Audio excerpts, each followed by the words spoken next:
Alors, deuxième critique, je crois que c'est... Alors ça, on en reparlera dans 5 minutes en parlant de l'Europe, mais c'est une critique qui est, à mon avis, extrêmement grave, qui est, une fois qu'on a commencé à faire ces politiques très non conventionnelles, est-ce qu'on peut arrêter ? Est-ce qu'on peut arrêter? Est-ce qu'on peut revenir à la situation antérieure où on avait des taux d'intérêt à 4 ou 5% et des politiques, une quantité de monnaie normale, etc. Et je pense profondément qu'on ne peut pas. Et qu'une fois que les banques centrales ont commencé ce type de politique, elles ne peuvent pas les arrêter. Ou elles ne peuvent les arrêter que extrêmement peu, extrêmement lentement. Alors évidemment, c'est très dangereux parce que ça veut dire qu'on crée donc une très grande irréversibilité de ces politiques. Donc quand on commence à avoir des taux zéro et une énorme création monétaire, on est condamné à continuer. Alors pourquoi ça ? Parce que dans le même temps, alors il y a un décalage évidemment au Japon. Le Japon est assez intéressant à regarder, et j'y reviendrai peut-être si j'ai le temps, parce que le Japon a eu sa crise financière en 1990. Donc en gros, on peut observer au Japon ce qui probablement va se passer dans les autres pays de l'OCDE, qui, eux, ont leur crise financière majeure en 2008. Et ce qu'on voit, vous voyez, c'est que ce que j'ai décrit avant, c'est-à-dire ces politiques monétaires qui ne sont jamais restrictives, même quand ça va bien, ont fait considérablement monter l'endettement. Ce que vous avez là, c'est l'endettement du secteur privé. Donc si on prend la zone euro, donc c'est les ménages et les entreprises essentiellement, si on prend la zone euro, vous voyez qu'aujourd'hui, ça fait à peu près 160% du PIB. Il y a 25 ans, ça faisait 100. Là-dessus, il faut ajouter la dette publique, qui est passée de 40 à 100. Et donc, quand vous faites la dette totale, vous voyez qu'on est à 260% du PIB en Europe. Au Japon, on est à 400. Il y a un standard, à part le Japon, on est à 250, alors qu'on était entre 100 et 150 il y a 30 ans. 250% du PIB, c'est des niveaux qu'on avait connus dans l'histoire que 2 fois dans le passé, qui étaient 1918 et 1945, pour des raisons relativement évidentes. C'est qu'on avait dû se financer un tout petit peu de dépenses militaires, mais on n'a jamais observé dans l'histoire, depuis qu'on mesure les taux d'endettement, des niveaux d'endettement aussi invraisemblables en dehors des périodes de guerre, bien sûr, où il y a des besoins de déficit public énormes. Et alors, quel est le problème ? Le problème, c'est que cet endettement a été contracté à des taux d'intérêt extraordinairement bas. Qui sont aujourd'hui des taux d'intérêt, on aura peut-être une minute pour en parler tout à l'heure, qui sont dans certains pays même négatifs. Et donc les emprunteurs ont une dette qui est à des taux d'intérêt extraordinairement bas. Si vous payez 0 sur votre dette, votre niveau de dette n'a pas beaucoup d'importance, honnêtement. Et même aujourd'hui, vous savez que dans les pays où, par exemple, les crédits immobiliers sont à taux variable, les taux d'intérêt sur les dettes sont négatifs. C'est-à-dire que vous endettez, c'est la banque qui vous donne de l'argent, ce qui est un truc assez sympa. Et d'autre part, en face de ces emprunteurs, il y a des prêteurs. En Europe, les prêteurs sont essentiellement des assureurs-vie, qui détiennent l'essentiel des dettes. Et donc, ces assureurs-vie ont aussi acheté ces dettes à des taux d'intérêt extraordinairement bas. Qu'est-ce qui se passe s'il y a une remontée des taux d'intérêt ? Alors voilà les taux d'intérêt. Donc vous voyez, au Japon, c'est les taux d'intérêt sur les dettes publiques. Au Japon, on est à 0. Donc l'État japonais s'endette à 0% à 10 ans, même légèrement à taux négatif. Et l'État allemand, alors aujourd'hui, s'endette à 0,25, donc c'est presque cher, parce qu'on a déjà vu 0, mais ça va rebaisser probablement. On s'attend à ce que les taux allemands deviennent aussi négatifs. Et donc les emprunteurs et les prêteurs ont donc... quand cette politique est menée pendant une longue période de temps, donc achètent des dettes qui sont à des niveaux, avec des taux d'intérêt qui sont à des niveaux extraordinairement bas pour les emprunteurs, ou s'endettent à des taux d'intérêt extraordinairement bas. Si les taux d'intérêt remontent, les emprunteurs ne vont pas être ruinés immédiatement, mais ils vont être progressivement ruinés, puisqu'au fur et à mesure... ils devront renouveler leurs dettes à des taux d'intérêt beaucoup plus élevés. L'État français, par exemple, a une duration, quand on dit moyenne de sa dette, qui est d'un peu plus de 7 ans. Donc au bout de 7 ans, il a renouvelé l'essentiel de sa dette.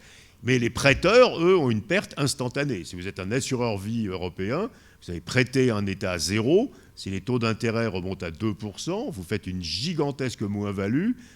Pour ceux d'entre vous, il y en a sûrement dans la salle qui travaillent dans l'assurance, vous savez ça par cœur, vous faites une gigantesque moins-value sur le stock d'obligations que vous détenez, que vous avez acheté à des taux d'intérêt beaucoup plus bas.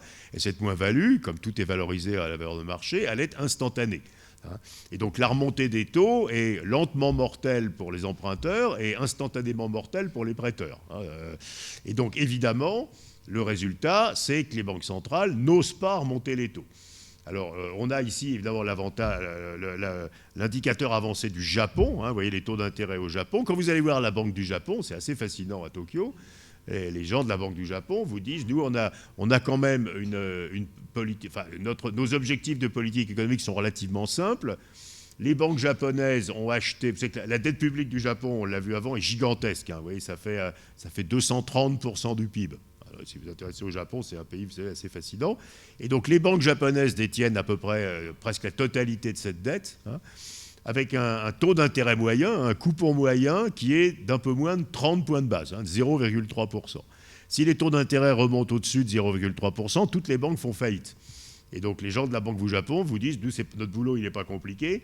Il faut juste qu'on vérifie que les taux d'intérêt ne remontent pas au-dessus de 0,3%, et ceci jusqu'à la fin des temps. Hein, donc c'est un travail sympa. Et alors comment vous faites? C'est pas très compliqué. Donc à un certain moment, les investisseurs commencent à être un peu fatigués de prêter à 0% à l'État japonais. Donc ils commencent à prêter un peu moins à l'État japonais et un peu plus à l'État américain qui a le bon goût de payer 2%, même si 2% c'est extrêmement bas pour les États-Unis. Et la Banque du Japon n'a pas d'autre choix, elle doit acheter à tous ceux qui vendent des obligations tout ce qu'ils vendent. Parce que si elle laisse vendre des obligations sans les acheter, les taux d'intérêt vont monter, hein, les prix des obligations vont baisser et les banques vont mourir. Donc la Banque du Japon est condamnée jusqu'à la fin des temps à...